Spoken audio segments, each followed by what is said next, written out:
Geography वाले आ गए हो, क्या हालचाल है सभी के। मैं अभिषेक पांडे स्वागत करता हूं आपका नेक्स्ट टॉपर ह्यूमैनिटीज पर, जहां पर हम देश का भविष्य बनाते हैं।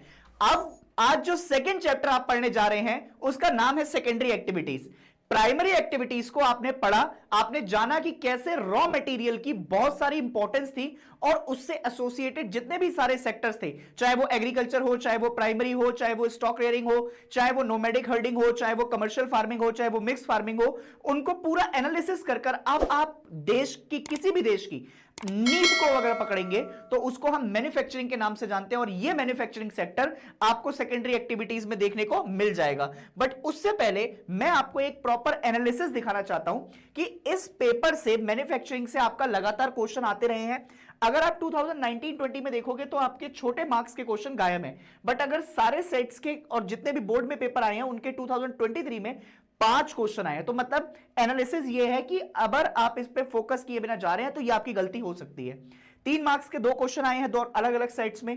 3 मार्क्स के आपका 2 क्वेश्चन, 2019 में 4 क्वेश्चन। तो ये एक प्रॉपर एनालिसिस आपके सामने निकल कर आ रहा है और इसको आपने जरूर से देखना है।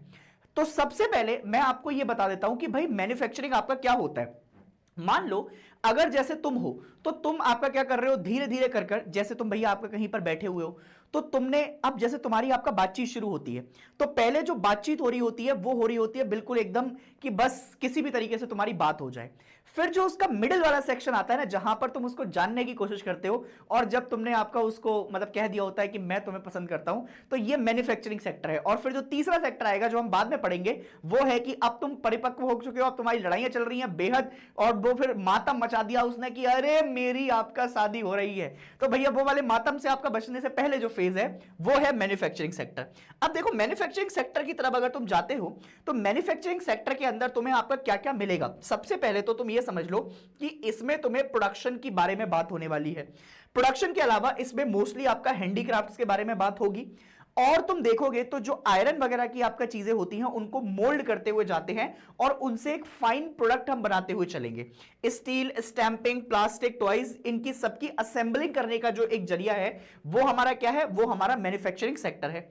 अगर मैं आपका सारे प्रोसेसेस को देखूं तो इनमें कॉमन कैरेक्टरिस्टिक्स क्या है, are the application of power, mass production of identical products and specialise labour. तो अब जरा ध्यान से देखो, अगर मैन्युफैक्चरिंग की आपका बात होगी तो तुम्हें सबसे पहले क्या चाहिए, ये एक लेबर इंटेंसिव प्रोडक्ट है या फिर आपका ये कह लो कि ये लेबर इंटेंसिव आपका एक मार्केट है। मैन्युफैक्चरिंग को अगर करना है so it can be done with the modern power. अब इस मॉडर्न पावर में आपका क्या इंक्लूड होने लग गया है, पहले ज्यादातर आपका लेबर के ऊपर होते थे, अब मशीनरीज की आपका बात आने लग गई है, तो मशीनरीज आपका इसमें एसोसिएट हो जाएंगी। So most of the third world countries still manufacture in the literal sense of the term. अब भाई इस टर्म को याद रखिएगा प्लीज, क्योंकि मैन्युफैक्चर कहा जाता है थर्ड वर्ल्ड कंट्रीज को। It is difficult to present a full picture of all the manufacture in these countries. More emphasis is given to the kind of industrial activity which involve less complicated system. अब देखो reason क्या होता है, अगर किसी भी country का जो मैन्युफैक्चरिंग सेक्टर है वो बहुत ही ज्यादा अच्छा है और उस मैन्युफैक्चरिंग सेक्टर से तुम बहुत सारा प्रोडक्शन कर सकते हो, तो वो किसी भी आपका देश की रीढ़ की हड्डी होती है।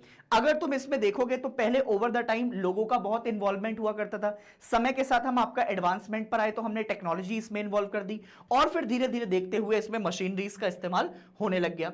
अगर मैं इनके कैरेक्टरिस्टिक्स के बारे में बात करूंगा, so characteristics of modern large scale manufacturing, तो यहां से एक क्वेश्चन आपका बन सकता है, इसलिए मैं इसको इंपॉर्टेंट मार्क करता हुआ चल रहा हूं। देखो बहुत ध्यान से, modern large scale manufacturing has the following characteristics. सबसे पहला, specialisation of skill method of production. तो इसका मतलब यह है कि जो हमारे पास वर्कर्स आ रहे हैं उनके पास क्या होनी चाहिए, उनके पास आपका स्किल सेट होना चाहिए। अगर उनके पास स्किल सेट है तो वो क्या क्या कर सकते हैं, एक तो जो craft method of product factories है, produce only a few pieces which are made to order, so the cost are high. अब इससे आपका क्या हो जाता है, जैसे अगर मान लो बिल्कुल आपका डिमांड के ऊपर जा रहे हैं तो उससे जो भी कॉस्ट रहेगी वो हमेशा कैसी रहने वाली है, high. On the other hand mass production involves production of large quantities अगर बहुत ज्यादा रिक्वायरमेंट है, डिमांड ज्यादा बढ़ जाएगी, तो फिर उसके प्रोडक्शन भी बहुत ज्यादा होंगे और उससे क्या होगा, वर्कर्स आपका जो है बेसिकली टास्क रिपीट करते जाएंगे और उससे ज्यादातर आपका प्रोडक्शन ज्यादा निकल कर आएगा। इसके बाद अगर मैं आपका बात करूं दो टर्म्स के बीच में, तो ये सेकेंडरी में डिफरेंशिएशन आपका निकल कर आ सकता है। यहां से तुम आपका डिफरेंस क्रिएट कर सकते हो मैकेनाइजेशन और टेक्नोलॉजिकल इनोवेशन के बीच में। देखो मैकेनाइजेशन जो है ये मोस्टली आपका टर्म जो रेफर किया गया है यूजिंग गैजेट्स, जो कि आपका क्या करते हैं, तुम्हारा टास्क को कंप्लीट कर देते हैं। इसमें मोस्टली तुम आपका किस चीज के ऊपर फोकस करोगे, ऑटोमेशन के ऊपर। ऑटोमेशन जिसमें आपका without aid of human thinking during manufacturing process. अब इसमें आपका लोगों की या इंसान की जो थिंकिंग प्रोसेस है वो बहुत कम हो जाएगी, डायरेक्टली जो हमारे मशीन्स होंगी वो काम कर लेंगी। Is the advance stage of mechanisation. Automatic factories with feedback and close loop computer control system. मान लो तुमने एक कमांड दे दी और उस कमांड में तुमने लिख दिया कि 100 तरीके के आपका तुम्हें क्या छापने हैं, टी शर्ट पर सेम प्रिंट छापने हैं, तो वो सेम प्रिंट आपको छाप कर दे देगा और वो एक कमांड पर सारा प्रोसेस कर देता है। इसी के अलावा अगर टेक्नोलॉजिकल इनोवेशन पे बात करें तो इसमें मोस्टली आपका रिसर्च के थ्रू और आरएनडी तुम्हें आपका बहुत ज्यादा करनी पड़ेगी। अगर तुम्हारी आरएनडी अच्छी हो गई है तो स्ट्रेटेजी होगी, फिर उसके आपका इंपॉर्टेंट एस्पेक्ट देखेंगे, मॉडर्न मैन्युफैक्चरिंग क्वालिटी कंट्रोल आपका देखोगे और फिर उससे आपका जो है क्या देखते जाओगे, इससे जो आपका पॉल्यूशन वगैरह है कैसे हम आपका उसको कंट्रोल कर सकते हैं, क्योंकि फैक्ट्रीज के ऊपर भी बहुत सारा प्रेशर होता है कि तुम उसको वाटर पॉल्यूशन भी आपका कंट्रोल करना है, एयर पॉल्यूशन भी कंट्रोल करना है। तो ये सारी चीजें आपका बेसिकली तुम क्या करोगे, देखते हुए चलोगे। इसके अलावा अगर तुमसे बात करें कि organisational structure and stratification, so modern manufacturing में आपका कुछ चीजें हैं जो कि तुम्हें पता होनी चाहिए। जैसे सबसे पहले अगर तुम मॉडर्न मैन्युफैक्चरिंग पे जाते हो तो उसमें तुम्हें एक कॉम्प्लेक्स मशीन टेक्नोलॉजी आपका देखने को मिलेगी। दूसरा, इसमें extreme specialisation and division of labour आपका होता हुआ जा रहा है, मतलब एक लेयर फिर दूसरी लेयर फिर आपका उसके बाद डिवीजन्स में आपका डिस्ट्रीब्यूट करते हुए जा रहे हैं लोगों को। उससे क्या हो रहा है, जो नंबर ऑफ गुड्स हैं वो आपका निकल रहे हैं और लोगों के एफर्ट्स आपका कम होते जा रहे हैं, कॉस्ट भी आपका उसकी क्या होती जा रही है, कम होती जा रही है। उसके अलावा इसमें कैपिटल ज्यादा लग रहा है क्योंकि मशीन्स का इस्तेमाल ज्यादा हो रहा है, तो मुझे पूंजी ज्यादा लगानी पड़ेगी। फिर उसके अलावा ऑर्गेनाइजेशन जो है वो बहुत बड़ी होती जा रही है दिन पे दिन। एग्जीक्यूटिव ब्यूरोक्रेसी, तो ये भी एक आपका बेसिकली निकल कर आ रहा है क्या, टर्मिनोलॉजी। तो तुम्हारे पास आपका टोटल 5 टर्म है, एक कॉम्प्लेक्स मशीन टेक्नोलॉजी, उसके अलावा एक्सट्रीम स्पेशलाइजेशन, वास्ट कैपिटल, फिर लार्ज ऑर्गेनाइजेशन, फिर उसके अलावा एग्जीक्यूटिव ब्यूरोक्रेसी। तो ये अगर तुम्हारे पास 5 टर्म आ जाते हैं तो उसके बाद एक टर्म है जो कि तुम्हारे पेपर के अंदर एज इट इज पूछा जा सकता है, जिसका नाम है फुट लूज इंडस्ट्रीज। अब ये फुट लूज इंडस्ट्री होती क्या है, These can be located in wide variety of places, अलग अलग जगह बहुत सारे प्लेसेस पर आपका इनको लगा सकते हैं, and they are not dependent on any specific raw material, weight losing और अदरवाइज। अब इसका सीधा साधा मतलब यह हो गया कि अगर इनको आपका डायरेक्टली देखोगे तो इनको प्राइमरी सेक्टर में मिलने वाले जो रॉ मटेरियल हैं उस रॉ मटेरियल पर बहुत ज्यादा आपका फोकस नहीं करना पड़ेगा।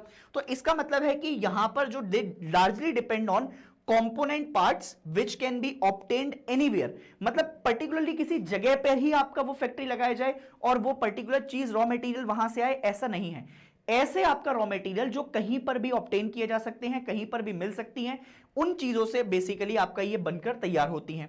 दे produce in small quantity and also employ a small labour force. तो इसमें आपका जो लेबर फोर्स है वो कैसी हो जाती है, कम, और जो डिमांड है वो बेसिकली वो भी कम है, और जो प्रोडक्शन हो रहा है वो भी आपका कैसा हो रहा है, कम हो रहा है। These are generally not polluting industries। तो इसका मतलब यह है कि जब भी हम आपका बात करेंगे फुट लूज इंडस्ट्री के बारे में तो ये पॉल्यूशन नहीं मचा रही है, कहर नहीं मचा रही है, तबाही तबाही त्राही माम नहीं हो रही है। और the important factor in their location is accessibility by road network. इसका मतलब यह है कि जब भी हम फुट लूज इंडस्ट्री के बारे में बात करेंगे तो इनकी रोड कनेक्टिविटी जो होने वाली है, ये रोड कनेक्टिविटी आपका बहुत अच्छी होगी। और अगर रोड कनेक्टिविटी आपका अच्छी है तो ये कहीं पर भी आपका क्या कर सकते हैं, अपनी फैक्ट्री का सेटअप करेंगे और कनेक्टिविटी के साथ साथ आपका प्रोडक्शन जल्दी से आपका कर पाएंगे। इसके अलावा अगर मैं क्लासिफिकेशन ऑफ इंडस्ट्री की बात करूं तो देखो जरा ध्यान से सुनना आप, ये चैप्टर, ये चार्ट जो है ना ये बड़ा इंपॉर्टेंट है। सबसे पहले हम बात करेंगे आपका बेसिस ऑफ साइज के बारे में। अगर मैं बेसिस ऑफ साइज के बारे में बात करूंगा तो सबसे पहले आती है कॉटेज इंडस्ट्री। कॉटेज के अलावा आपका बेसिकली उसमें भी स्कल्पचर्स है, फिर उसके बाद स्मॉल स्केल इंडस्ट्री और लार्ज स्केल इंडस्ट्री। तो हमारे पास 3 तरीके से साइज के बेसिस पर कॉटेज, स्मॉल और लार्ज। अगर मैं आपका बात करूं बेसिस ऑफ रॉ मटेरियल, तो फिर उसको भी आपका फर्दर डिवाइड कर दिया जाएगा, agro based industry, mineral based industry. अगर मिनरल को भी फर्दर डिवाइड करेंगे तो वो दो पार्ट में डिवाइड हो सकती है, मेटेलिक और नॉन मेटेलिक। मेटेलिक को दो पार्ट में डिवाइड करोगे तो एक आती है फेरस और एक आती है नॉन फेरस। फेरस जिसमें आयरन का कंटेंट ज्यादा होता है, नॉन फेरस जिसमें आयरन का कंटेंट कम होगा। फेरस के आपका साथ ferrous iron steel, non ferrous में कॉपर, एल्यूमिनियम, जेम्स, ऑर्गेनामेंट्स, ये बहुत सारी चीजें। नॉन मेटेलिक में आपका सीमेंट, सेरेमिक्स, ये सारी चीजें आपका इन्वॉल्व हो जाएंगी। फिर आते हैं केमिकल बेस पर। अब केमिकल बेस जो है उसमें इन्वॉल्व होंगे पेट्रोकेमिकल्स, आर्टिफिशियल फाइबर्स, फिर सॉल्ट केमिकल फर्टिलाइजर्स, ये सारी चीजें। अब ऐसी इंडस्ट्रीज जो कि बेस्ड है फॉरेस्ट के ऊपर, वो उसमें आती है टिम्बर, शैलेक, फिर उसके आप टर्पलिन, ऑयल पेपर, ये सारी चीजें। फिर आते हैं एनिमल बेस्ड इंडस्ट्री में, जिसमें आपका मोस्टली लेदर का आपका उत्पादन ज्यादा किया जा रहा है, लेदर बुल आ रहा है, ऊन की आपका बात कर रहे हैं। फिर बेसिस ऑन द प्रोडक्ट, अब प्रोडक्ट के बेसिस पर आपका दो तरीके से, एक तो आपका बेसिक और एक आपका कौन सा आ रहा है, कंज्यूमर गुड्स। बेसिक के अंदर non steel industry, consumer good में जैसे बिस्किट एंड फूड, फिर उसके अलावा टेक्सटाइल, फिर व्हीकल्स। अगर ओनरशिप के बेसिस पर डिवाइड करूं तो तीन तरीके से, पहला है पब्लिक सेक्टर, दूसरा है प्राइवेट सेक्टर और तीसरा है ज्वाइंट सेक्टर। पब्लिक सेक्टर और प्राइवेट सेक्टर में अंतर यह है कि एक में आपका बेसिकली लोग इन्वॉल्व हैं और पब्लिक के अंदर मोस्टली गवर्नमेंट ऑर्गेनाइजेशन है, और ज्वाइंट सेक्टर में मतलब दोनों का कोलैबोरेशन चल रहा है। इसके अलावा हाउस होल्ड इंडस्ट्री और कॉटेज मैन्युफैक्चरिंग, अब देखोगे तुम तो ये ऐसी चीजें हैं जिसमें मोस्टली ट्राइबल्स वगैरह भी इन्वॉल्व होते हैं, और घर से आपका लोग बना बनाकर आपका क्या करते हैं, इनको भेजते हैं। सबसे स्मॉलेस्ट मैन्युफैक्चरिंग अगर यूनिट कोई है तो वो हाउस होल्ड इंडस्ट्रीज है।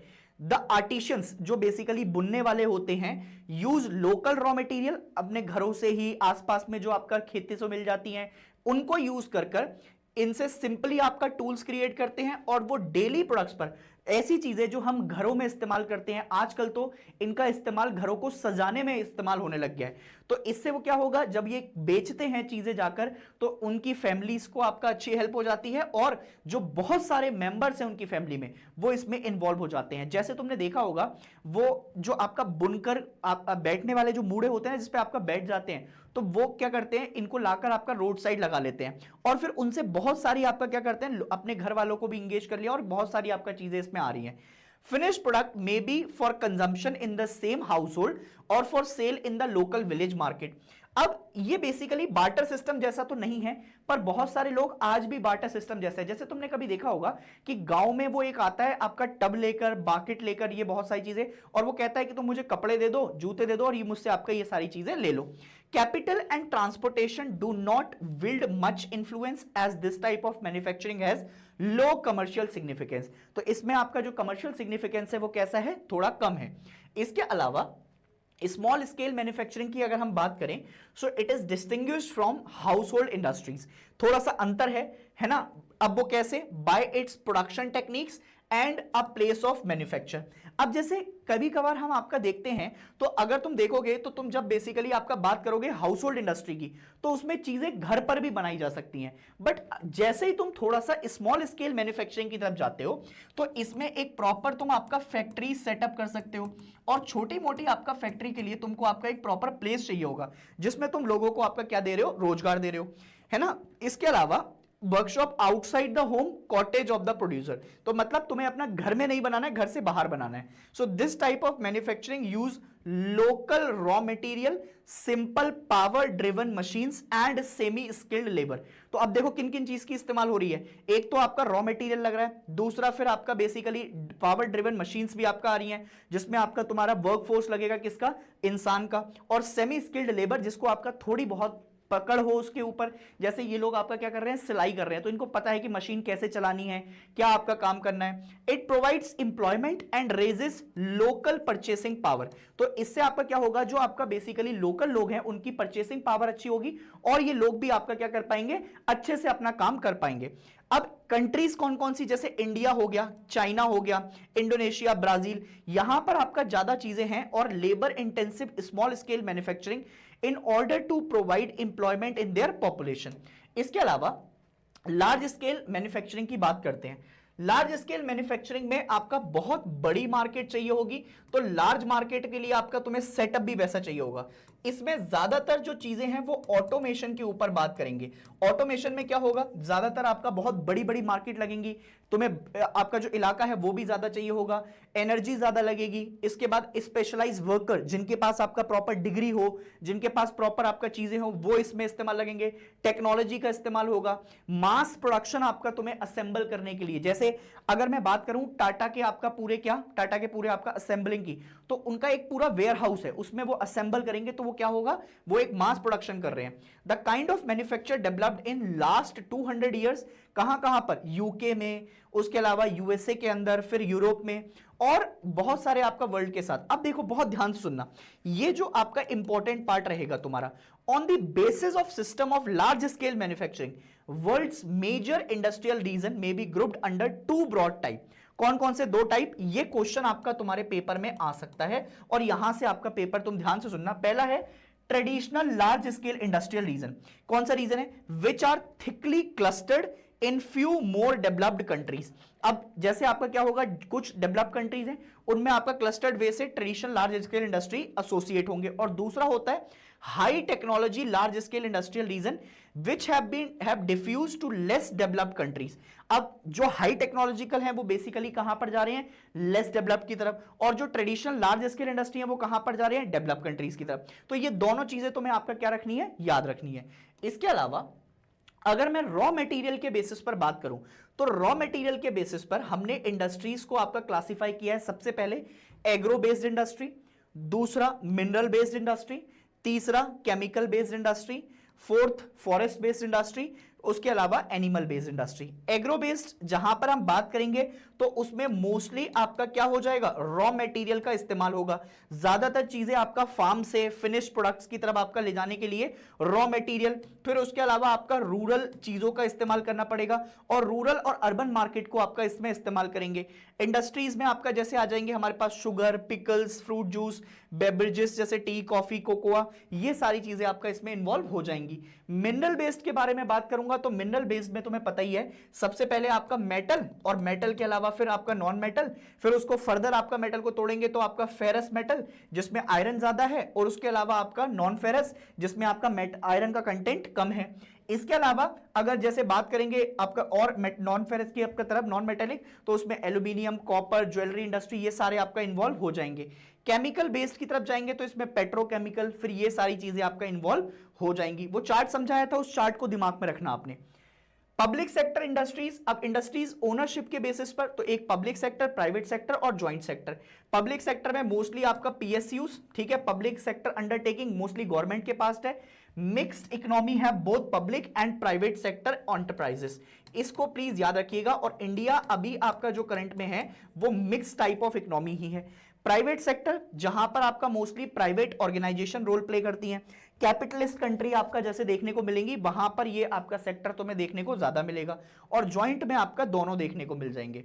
इसके अलावा अगर हाई टेक्नोलॉजी की बात करें तो high technology industry latest generation आपका बेसिकली मैन्युफैक्चरिंग में इनको इस्तेमाल कर रहे हैं। सबसे अच्छा अगर इनको आपको समझना है, so these are intensive research and development. तो ज्यादातर जो आपका इनका फोकस रहेगा ना वो किस चीज के ऊपर रखेगा, R&D के ऊपर। अगर आपकी रिसर्च एंड डेवलपमेंट अच्छी है तो रिसर्च एंड डेवलपमेंट को आपका साथ रखते हुए उसी से मैन्युफैक्चरिंग को आपका बढ़ावा देंगे। इसमें different type of collar workers से हम पहचान करते हैं। जैसे अगर तुम प्रोफेशनल को समझते हो तो professionals are associated to white collar workers. अब व्हाइट कॉलर वर्कर्स में आपका तुमने देखे होंगे जैसे डॉक्टर्स आते हैं, तो डॉक्टर्स क्या करेंगे, ज्यादातर आपका इस प्रोफेशन के अंदर आएंगे। उसके अलावा workers make up a large share of the total workforce, ज्यादातर आपका इसमें इस्तेमाल हो जाएंगे। These highly skilled specialise greatly outnumber the actual production, जो कि ब्लू कॉलर वर्कर्स हैं और वो जो नीचे काम में आपका आते हैं। Robotics on the assembly line, computer aided design, अब देखना ध्यान से, and manufacturing electronic controls of smelting and refining process. तो स्मेल्टिंग का जो प्रोसेस होता है और जो रिफाइनिंग हम करते हैं मैन्युफैक्चरिंग में, वो भी आपका एसोसिएट है किसी फैक्ट्रीज से, और केमिकल इंडस्ट्रीज में उसका आपका बढ़ावा देखने को मिलेगा। इसमें आपका pharmaceutical products, notable example of high tech industry, ये सारी चीजें आपको देखने को मिल जाएंगी। इसके अलावा अगर हाईटेक को और ज्यादा देखोगे तो हाईटेक के साथ ही आपका ये पूरा कंसेप्ट एसोसिएट हो जाएगा। मेरे हिसाब से आपका ये पूरा चैप्टर बाइंड अप करते हुए मैंने तुम्हें चीजें समझाई हैं। हम इनको और भी आपका चीजों को देख सकते हैं, बट अभी के लिए फिलहाल मेरे पास तुम्हें समराइजेशन देने के लिए इससे आपका ज्यादा चीजें तुम्हें नहीं देखनी पड़ेंगी। कुछ क्वेश्चंस हैं तुम्हारे लिए, जैसे arrange the following industry in sequence as per their size. तो साइज के हिसाब से सबसे पहले कॉटेज मैन्युफैक्चरिंग, फिर उसके अलावा आपका बेसिकली स्मॉल स्केल मैन्युफैक्चरिंग, और फिर लार्ज स्केल मैन्युफैक्चरिंग। ऐसे भी आपका क्वेश्चन बन सकते हैं पेपर में। इसके अलावा which one of the following feature is correct about cottage industry. क्या वो लार्ज मैन्युफैक्चरिंग यूनिट है? Answer is no. Raw material उसके लिए इंपॉर्टेंट होगा। देखो जरा कॉटेज, तो अगर कॉटेज की बात हो रही है तो रॉ मटेरियल अगर नहीं भी आपका इंपॉर्टेंट हो, इंपॉर्टेंट तो है बट वो एक एसेंशियल गुड नहीं है। Goods produce by them have low commercial significance. बिल्कुल सही बात है, ऐसा बहुत ज्यादा उनका कमर्शियल सिग्निफिकेंस नहीं होता, कमी होता है, तो ये सही है। तो मेरा आंसर यहीं से आपका निकल जाएगा। इसके अलावा कॉटेज मैन्युफैक्चरिंग और उसके अलावा फिर चूज द करेक्ट आंसर। तो इसमें आपका देखना है तुम्हें place of manufacturing outside the home, smallest unit of manufacturing, use local raw material, कौन सा सही है ना।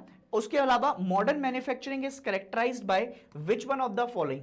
तो इसमें एक क्या कॉम्प्लेक्स मशीन टेक्नोलॉजी है, क्या बास्ट कैपिटल है, हाँ है, क्या डिवीजन ऑफ लेबर है, हाँ है। तो इसका मतलब सारे ही आपका सही आंसर दिखाई दे रहे हैं। ऐसे ही अगर तुम देखोगे विच one of the following is the factor influencing industrial location. सबसे पहले अगर तुम्हें आपका मार्केट तक पहुंचना है तो क्या क्या चीजें रिक्वायर्ड होंगी? क्या मार्केट को एक्सेसिबिलिटी होनी चाहिए? होनी चाहिए। रॉ मटेरियल होना चाहिए? होना चाहिए। लेबर सप्लाई होनी चाहिए? होनी चाहिए। तो इसका मतलब ये सारी चीजें आपका देखने को मिलेंगी। सुनो बहुत ध्यान से, अगर कभी आपका जैसे तुमसे ऐसे क्वेश्चन आपका पूछे जाए तो ज्यादातर आपका ना थोड़ा पढ़ना इन क्वेश्चन को। इन क्वेश्चन में, ऐसे क्वेश्चंस में ऑल ऑफ द अबव वाले में, आंसर्स में ऑल ऑफ द अबव जब बिल्कुल ही फंस जाओ, जब तुम्हें कुछ ही समझ ना आए तब ऑल ऑफ द अबव लगाना, उससे पहले मत लगाना, ठीक है। इसके अलावा why is technological, what is technological innovation या why is technological innovation essential for industries। देखो ये सीबीएसई टर्म 1 आपका 2021 में आया है, तो टेक्नोलॉजिकल इनोवेशन के बारे में आपका बातचीत की गई है। Explain how the size of population. बेटा जहां जहां पे इंपॉर्टेंट मार्क कर रहा हूं, ये क्वेश्चन आपका इंपॉर्टेंट रख के जाना पेपर के अंदर, ठीक है, इनको याद रखिएगा। फिर इसके अलावा classify industries of the world on the basis of ownership. ये ओनरशिप वाला क्वेश्चन आपका कई बार आया हुआ है, ऑल इंडिया 2010 2008, ये क्वेश्चन एक्सपेक्टेड है, मतलब जो आ सकते हैं, पब्लिक सेक्टर, प्राइवेट सेक्टर और जॉइंट सेक्टर। उसके अलावा क्लासिफिकेशन आपका कैसे है, वो भी रॉ मटेरियल के बेसिस पर आपका 5 हेड्स में डिवाइड करना है। Agro based industry, mineral based industry, chemical based industry, फिर उसके अलावा forest based industry, animal based industry. अभी पढ़ाया है और उसके आंसर भी तुम्हारे साथ लिखे हुए हैं, बिल्कुल ईजी लैंग्वेज में है। Classify industries of the world on the basis of ownership, ये भी तुम आप बता दोगे, ये भी आंसर आपका लिखे हुए हैं। रिपीटेड क्वेश्चन है बट आया हुआ है। इसके बाद तुम्हें पूरा पैसेज पढ़ना है। पैसेज कैसे पढ़ना है मैं आपका बताऊंगा तुम्हें आगे आने वाले समय में, बट अभी के लिए फिलहाल आपका तुम्हारे पास ये क्वेश्चंस हैं उससे रिलेटेड, और ये तुम्हें करके जाने हैं। फिर ये हाई टेक्नोलॉजी के बारे में भी आपका बातचीत हो रखी है। ऐसे ही अगर तुम और आगे जाओगे तो which of the following is a feature of high tech industry, इसको भी आपका देख सकते हैं। क्या आर&डी होता है? उसमें होता है। स्किल्ड स्पेशलिस्ट चाहिए? चाहिए। मैसिव असेंबली लाइन चाहिए? चाहिए। तो इसका मतलब ऑल ऑफ द अबव ही आंसर आपका उसका आ रहा है। Which of the following type of workers are employed in high tech industry, अभी बताकर आया हूं। हाईटेक वाले कौन से हैं? जो व्हाइट कॉलर वर्कर्स हैं, और थोड़ा सा आपका रिड्यूस डाउन तो वो ब्लू कॉलर में आएंगे। ये नहीं हो सकता, इसकी बात नहीं की है, इसकी बात नहीं की है, तो ओनली व्हाइट कॉलर वर्कर्स आपका इसमें एंगेज हो जाएंगे। Which of the following is an example of high tech industry, iron steel है? नहीं है। रोबोटिक्स एंड ऑटोमेशन है? हाँ है, क्योंकि इसमें आर&डी की आपका जरूरत पड़ेगी। Highly specialised and local high tech industries are known as, इनको क्या कहते हैं? तो इनको कहा जाता है टेक्नोपोलिस। इसके अलावा examine any 5 factors that influence the location of industries in the world. इसको अलग अलग तरीके से पूछने का तरीका देख रखा है, 4 क्वेश्चन है। तो एक्सेस टू मार्केट, फिर एक्सेस टू रॉ मटेरियल, उसके अलावा फिर access to source of energy, access to transportation, और उसके अलावा गवर्नमेंट पॉलिसीज। अगर तुम्हें आपका ये सारे क्वेश्चन अच्छे लगे हो तो प्लीज इनको पढ़कर जाइएगा, और ये जो लास्ट वाला क्वेश्चन आपका मैंने तुम्हें दिया है इस पर इंपॉर्टेंट मार्क कर लीजिएगा, ठीक है। और भी बढ़िया बढ़िया क्वेश्चन अपन करेंगे, बट उनके लिए अभी आपका थोड़ा सा इंतजार कीजिए। पर ये तुम्हारे पास आपका क्वेश्चंस हैं, इनको प्लीज आपका प्रैक्टिस जरूर कीजिएगा और एक बार पढ़ जरूर लीजिएगा, क्योंकि यहां से बहुत सारी चीजें आपकी आसान हो जाएंगी। मैं उम्मीद करता हूं कि आप बहुत अच्छे से आपका पढ़ाई करेंगे। Ladies and gentleman, this year is your तबाही मचाने वाला ईयर, यू रॉकेट, कहर मचा दोगे तुम। बोर्ड एक ऐसी आपका प्रिपरेशन है जहां पर तुम सारी चीजें आपका बाइंड अप कर कर, तुम्हारे पीछे जितनी भी क्लास गई उनके बारे में कोई नहीं पूछेगा, यहां पूछेगा, and I believe in you that you will rocket. तबाही मचा दो, मैं तुम्हें एंड तक तुम्हारे साथ मिलूंगा, हम करेंगे मेहनत साथ में और सारी चीजें आपका आसान हो जाएंगी। टिल देन अपना ध्यान रखिए, खुश रहिए एंड मुस्कुराते रहिए, अपने पेरेंट्स का ध्यान रखिए और उनकी मुस्कुराहट का रीजन बनिए। जय हिंद।